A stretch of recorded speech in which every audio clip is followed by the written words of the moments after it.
So recently, I've become more fascinated with Philippine mythical creatures because of a book series called Janus Silang by Edgar Calabia Samar. Now, when you hear the phrase Philippine mythical creatures, you'd probably think of some well-known characters like Nuno, Tiyanak, Aswang, Balang, West Philippine Sea, and that's what I also thought of until Janus Silang introduced me to a lot more lesser known mythical creatures that honestly deserves a lot more attention as they are just as terrifying and fascinating at the same time. That is why today I want to present to you a short list of obscure mythical creatures from the Philippines that you have been sleeping with. The first creature is named Bumismis.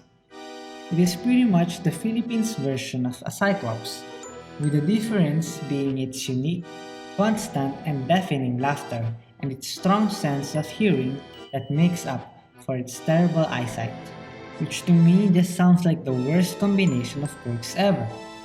It has a strong sense of hearing, but that is then filtered by its own laughter. I don't really know why it constantly laughs, but psychologists do state that if someone laughs too much, even at stupid things, it means that they are lonely deep inside. But then I realized that this design is intentional.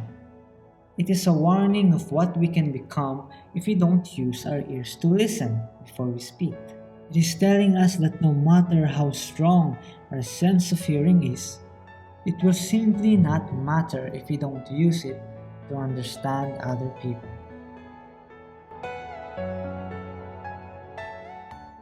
Next on the list is the Philippines entry on the Hall of Sasquatch types of creatures all over the world.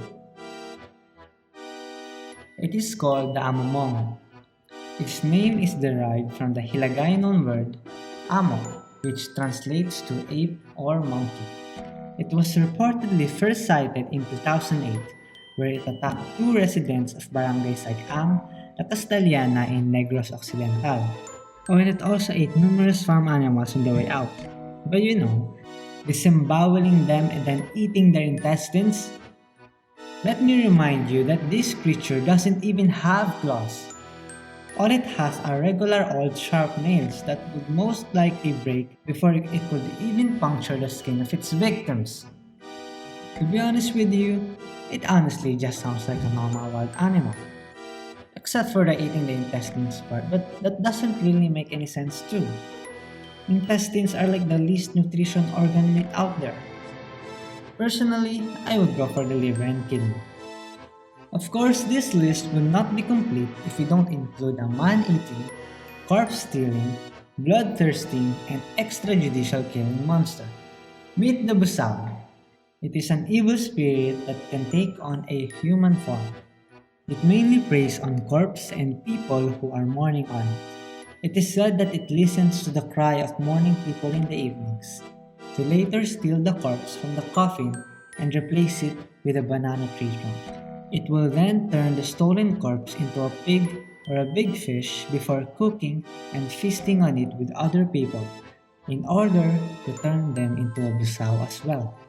Okay, that is cool and all, but what is up with the banana tree trunk part? If you're gonna steal a corpse, just steal it. Everybody's going to notice it with or without the banana tree trunk anyway. Also, does it sculpt the banana tree trunk to look like a corpse? If so, maybe it's just a struggling artist with a weird marketing strategy. Damn the haters who can appreciate real art. So as you can see, there's a lot more Philippine mythical creatures out there besides the iconic one to scare disobedient children with. Thanks to me, you now have a lot more options to choose from. But remember that if those don't work, you can always go back to the basics.